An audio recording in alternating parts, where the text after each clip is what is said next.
নম্বর বলছেন আপনি মানুষের বোঝকে উঠিয়ে নেন। মানুষের বোঝকে উঠিয়ে নেওয়ার মানে হলো কোন মানুষকে যদি দেখতে পেত আল্লাহ রাসূল সাল্লাল্লাহু আলাইহি ওয়াসাল্লাম এই মানুষটা দুঃখে পড়ে আছে, মুসিবতে পড়ে আছে, তার কষ্ট হচ্ছে, তার দুঃখ হচ্ছে, যতক্ষণ পর্যন্ত ওই মানুষটা শান্ত না পেত, ওই মানুষটার কষ্ট দূর না হতো, ততক্ষণ পর্যন্ত বিশ্বনবী সাল্লাল্লাহু আলাইহি ওয়াসাল্লাম ওই মানুষটার কাছ থেকে যেত না। 3 নম্বর গুণ। 4 নম্বর বিশ্বনবী সাল্লাল্লাহু আলাইহি ওয়াসাল্লাম নিজের হাতে উপার্জন করে, নিজের হাতে কামাই করে, নিজের হাতে অর্জন করে নিজের পরিবারের খাওয়া দাওয়ার ব্যবস্থা করতেন। এই সব গুণে আল্লাহ রাসূল সাল্লাল্লাহু আলাইহি ওয়াসাল্লাম কোনদিনই নিজের হাতে উপার্জন করে খেয়েছেন, কামিয়েছেন, অর্জন করেছেন। এই গুণ আল্লাহ রাসূল সাল্লাল্লাহু আলাইহি ওয়াসাল্লামের ছিল।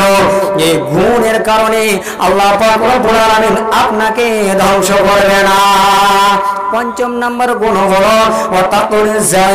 যখন আপনার বাড়িতে মেহমান আসতো, বিশ্বনবী সাল্লাল্লাহু আলাইহি ওয়াসাল্লামের বাড়িতে যখন মেহমান আসতো, অতিথি আসতো, গেস্ট আসতো, আল্লাহ পাকের রাসূল সাল্লাল্লাহু আলাইহি ওয়াসাল্লাম সুন্দর করে মেহমানের যেভাবে খিদমত করতে হয়, মেহমানের যেভাবে মেহমান নওয়াজি করতে হয়, সেভাবে তো আপনি করেন। এই জন্য আল্লাহ রাব্বুল আলামিন আপনাকে ধ্বংস করবে না। 6 নম্বর হলো আল্লাহ রাসূল সাল্লাল্লাহু আলাইহি ওয়াসাল্লাম মানুষের সামনে দিয়ে যখন যেতেন, কোনো একটা ঘটনা হয়ে যেত, কোনো একটা মামলা হয়ে যেত, কোনো একটা কিসসা হতো, যেখানে যে ঘটনা হতো সেখানে বিশ্বনবী সাল্লাল্লাহু আলাইহি ওয়াসাল্লাম সত্য কথা বলছেন। খাদিজা বলছেন, ও আমার স্বামী, আমি আল্লাহর কাছে আশাবাদী আপনার 6টা গুণ আপনার ভিতরে আছে, এই জন্য আল্লাহ রাব্বুল আলামিন আপনাকে কখনোই ধ্বংস করবে না। বুঝতে পারলেন? 6 নম্বর গুণটার কথা বলি যে বিশ্বনবী সাল্লাল্লাহু আলাইহি ওয়াসাল্লাম যখন কোনো জায়গা দিয়ে যেতেন, ধরেন একটা মার্কেট দিয়ে যাচ্ছে, ওখানে একটা কোনো ঘটনা ঘটে গেল, ঘটনা ঘটার মানে কারোর সাথে কোনো একটা ঝামেলা হয়ে গেল, ঝামেলা হওয়া এটা স্বাভাবিক ব্যাপার, হতেই পারে। বিশ্বনবী সাল্লাল্লাহু আলাইহি ওয়াসাল্লাম গেছেন, দেখেছেন। কিন্তু আজকে আমরা যদি কারোর ঝামেলা হয়, ঝগড়া হয়, লড়াই হয়, তা আমরা সত্য কথাটা বলতে দ্বিধাবোধ মনে করি, কষ্ট হয় আমাদেরকে, খুব একদম মনে করি যে আমি যদি এখানে কথাটা বলে দিই তা আমাকে মারবে। আল্লাহ রাব্বুল আলামিন আপনাকে পরীক্ষা করে না? আপনার ঈমানের পরীক্ষা কখন হবে কে জানে ভাই, বলেন? তো বিশ্বনবী সাল্লাল্লাহু আলাইহি ওয়াসাল্লামের চরিত্র ছিল, ব্যবহার ছিল, আখলাক ছিল, যেটা দেখতেন সেই কথাটাই বলে দিতেন, এতে যায় আসে না, যেটাই হতো সেটাই বলতেন। তো খাদিজা রাদিয়াল্লাহু তাআলা আনহা বলছেন, আপনার ভিতরে এতগুলো গুণ আছে, তারপরে আল্লাহ রাব্বুল আলামিন আপনাকে ধ্বংস করবে না।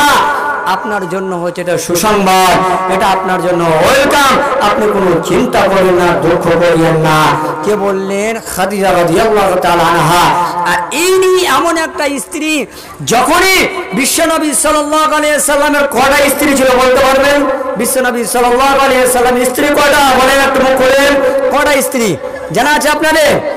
বিশ্বনবী সাল্লাল্লাহু আলাইহি ওয়াসাল্লামের স্ত্রী ছিল 9টা, আর 2টা লন্ডি দিয়ে 11টা, কিন্তু অরিজিনাল স্ত্রী ছিল 9টা। আল্লাহ পাকের রাসূল সাল্লাল্লাহু আলাইহি ওয়াসাল্লাম খাদিজাকে যতদিন বিবাহ করে রেখেছেন, যতদিন ইন্তেকাল করেননি, কাউকে আর বিবাহ করেননি। কত প্রিয় স্ত্রী ছিল বলেন? ইনি বলছেন কোনদিনই আল্লাহ পাকের রাসূল সাল্লাল্লাহু আলাইহি ওয়াসাল্লাম অন্য কোন স্ত্রী বিবাহ করেননি। খাদিজা থাকাকালীন কত তাকে মানে ভালোবেসেছেন, তার উপরে কত তার আগ্রহ ছিল। ভাই সকল, স্ত্রী সব থেকে কাছের মানুষ। মানুষ যখন পরিবারের জীবনে পড়ে যায়, সব থেকে পাশের মানুষ হলো স্ত্রী। স্ত্রী বলবে, মানুষের জীবনের ব্যাপারে বলবে। ধরে নেন আমার স্ত্রী সব থেকে বেশি বলতে পারবে যে আমার চরিত্র কেমন, আমার ব্যবহার কেমন, আমার আখলাক কেমন। স্ত্রী সব থেকে বেশি বলতে পারবে, অন্য কেউ বলতে পারবে না। তার আগে তার মা বলতে পারবে, বাবা বলতে পারবে, কিন্তু পারিবারিক জীবনে যখন পড়ে যাব তখন